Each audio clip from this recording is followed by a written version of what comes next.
What's going on, guys? Sorry to make the video a little sooner. I ended up deleting the capture videos.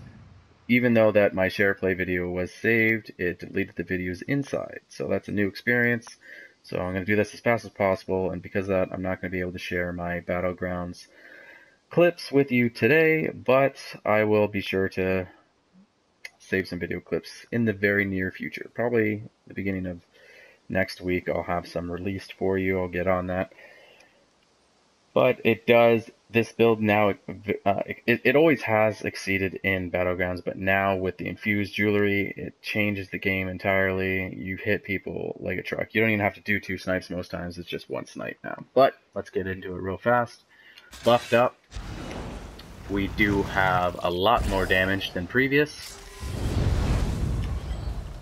With continuous attack up, you have 5,117 weapon damage and 51.4% crit, and then once you leave stealth, your Nightblade passive will kick in and you will get 53.4% weapon crit, which is great just to have over 50% after your first initial attack. We're a Wood Elf, still running the Warrior and the Lover because of Twiceborn Star. Jewelry has changed. So, we have infused on them. This makes a huge difference. Don't listen to anybody else. I've tested this. It is much better than robust. Now, the Magicka counterpart, so when people build Magicka classes, Arcane can still be better than having infused, just because of the way that Magicka scales differently now that Somerset is out. But we're not talking about that, so just so you know, gold these out if you can. It does make a huge difference. 278, 262. So again, we're using all medium. 1 piece Malakina, 1 piece Veladreth. Has to be medium so you get all that crit. And at the same time, we're using 1 piece Veladreth and Malakina because that is the best damage sets for this build. And you don't need extra penetration because you already end up having 8k with this build. And another thing is too, do not get Slime Craw because you already received that buff from your Grim Focus, Relentless Focus. For weapons, use a double dot on your bow, or you can just, if you cheat, enchant your bow with poisons. Main bar doesn't really matter, you're not going to be hitting people with it, so it doesn't really matter. I do like to run Nirnhoned on my back bar, because after the rotation, you like to swap back to your back bar and insta-cloak so that your poison injection tick will crit no matter what, and if you do kill that person while you're on your back bar, you'll get your passive from the two-handed tree, which increases your stamina recovery by 30%. So that's why I like to run Nirnhoned, and you can put defending there, but I just find it is better to have Nirnhoned, just because this is a gank build, and it just flows a lot better with it. We're still using Longfin Pasty with melon sauce food. Now let's get on to the skills.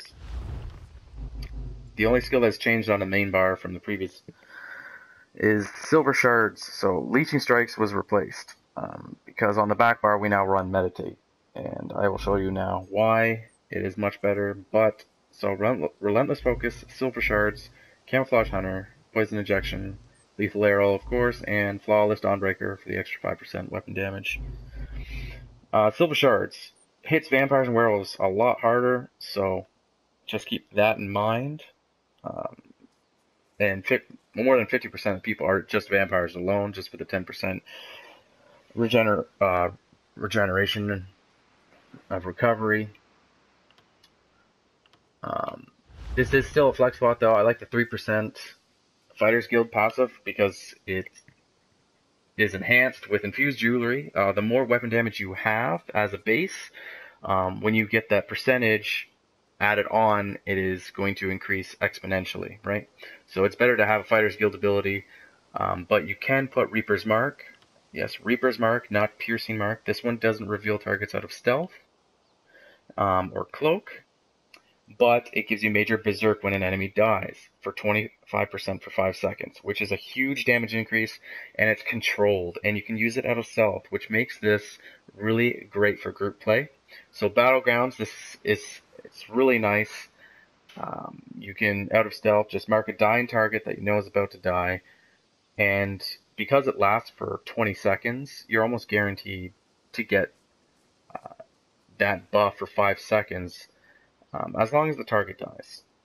But what I like to do when I do run this in Battlegrounds, mark a target that's about to die or I think is squishy enough to die within the next 10 seconds or so, and then I just move on to a different target and I start a rotation. You can start your rotation on that target, but of course they will be prepared and they might be block spamming or shield spamming. That's why I like to put on a different target that I think is going to die already. The other way to do it is you can do your rotation of 2 snipes, a light attack, cancel into a poison injection, and then you can mark the target after if they're still alive. And then you will cloak, and if they die from your poison tick, then you'll still get that 25% damage, and then you can move on to the next target really fast. But like I said, I personally like to run Silver Shards. Another one you can place here is Summon Shade, but that's a defensive ability. I don't really use it all too much now that I have Undo. So, back bar. Forward momentum to get that major brutality, so we're not using potions for that. Also, it removes snares and immobilizations and grants immunity to you for 8 seconds, which is a very long time to be immune. Very helpful for getting away. Meditation, deep thoughts, morph. This is how you sustain now. It's so easily to sustain with the trick. Channeled acceleration. You can use the other morph that gives you a reduced sprint cost, but most times I find that I wasn't using the sprint cost because it's more of a offensive ability, not a defensive ability, I think. And Major Expedition for 9 seconds is the reason we were able to swap out Retreating Maneuver for Deep Thoughts. Also, this doesn't break stealth, even though it's channeled, so you can still catch up targets, and 9 seconds is plenty of time. Shadowy Disguise, Concealed Weapon. I've tried to switch this out for a flex spot, but the 25% sneak movement speed is just too good to pass up. Undo, Precognition Morph is the morph you want, because you can use this even while you're CC'd, which makes all the difference of getting away from a stun, ult, anything that you can think of. Very useful. You don't have to break free before you use it. Definitely Precognition is the way to go. Also, if you do like to run Summon Shade or the morph where you can teleport, Precognition and Shade work really well together. You can just imagine how many times you could Summon Shade, and then you can use Summon Shade again, and then you can use Precognition, and then go back to Summon Shade. You can really mess up people with this. But anyways, just to show you real fast, meditation. Okay, a lot of people still don't know about this, so before it gets patched, just to show you, this is meditation. This is how you regain your resources really fast. You try to sneak while you are channeling it, you will cancel it. If you're sneaking and you cast it, you will cancel it. The only way to sneak and meditate is to use a cloak, sneak, and then press your channeled acceleration. That way you are hidden. As long as you see the hidden, you are hidden. And you can block cancel out of it and you'll still be hidden. So it's great once you're already using it. You don't have to worry about if someone's coming up on you while you're using it. You can just block cancel and then run away, or you can even use a skill. But like I said, it's OP. And when you do it this way, I found out as well, is you can still use meditate. There's a couple ways around it. So like I said, you meditate and you sneak. Can't do it. Cloak, sneak, meditate. That's the way to do it. I'm being spotted by enemies right now below, but that's okay.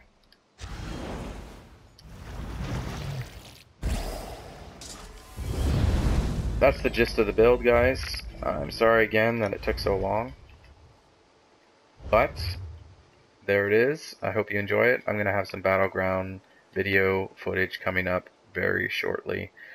It would have been in this video. I did go 29-0, and it was just a random a random Battlegrounds, not deathmatch even. So I was just messing around.